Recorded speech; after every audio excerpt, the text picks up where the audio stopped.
You know that feeling when you meet someone and it's like the universe just clicks into place. That's how I felt the day I met her. We were at a friend's rooftop party, the city lights twinkling below like a fallen constellation. I was sketching the skyline in my worn-out notebook, something I always did to calm my nerves. And then she walked over. She asked what I was drawing, and her voice was like a melody I'd been waiting to hear my whole life. Her name was Ananya, and she had this laugh that could make the stars themselves feel shy. We talked for hours about everything and nothing, about our dreams, our fears, the silly little things that made us who we were. I was a struggling artist, chasing a dream that felt more distant each day. She was a writer, weaving words into worlds I desperately wanted to visit. In the weeks that followed, our lives became intertwined.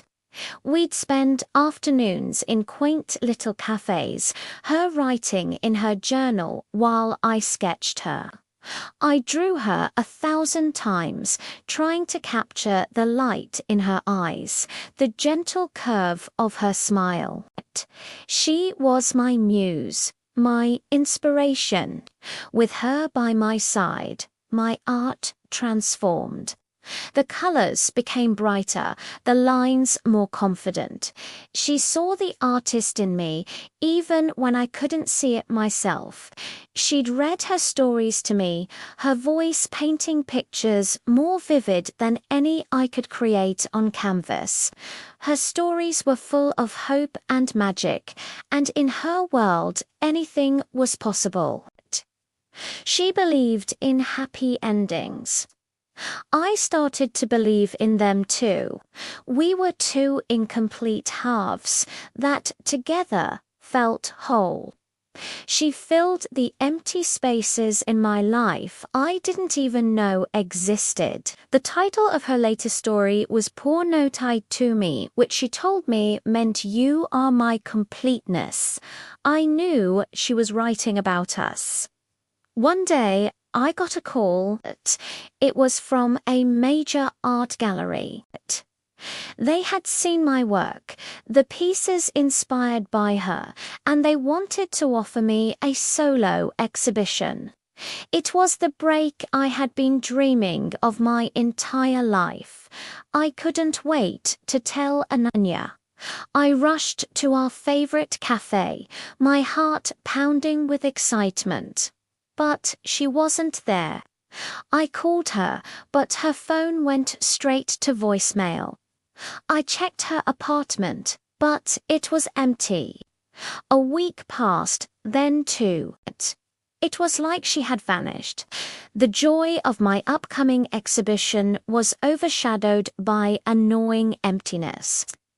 How could I celebrate my dream coming true when the person who helped me achieve it was gone? I was lost. My completeness was missing.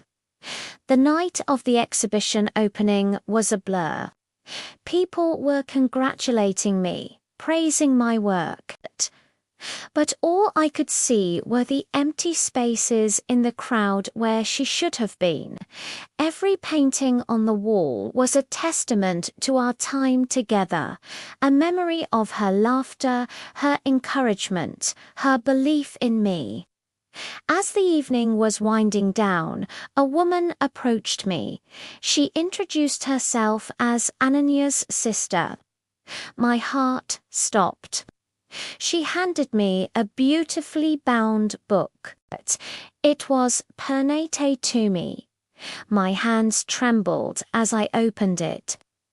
On the first page, in Anodia's familiar handwriting, was a note. It said she had to leave, that a family emergency had called her away to a remote village with no connection to the outside world. She wrote about how proud she was of me and how she knew, without a doubt, that this day would come. She ended the note with, "I will be back. Wait for me. You are my completeness, and I am yours." Our story is far from over.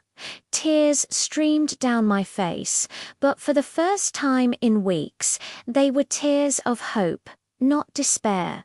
She hadn't left me. She was coming back. Holding her book, surrounded by my art, I understood.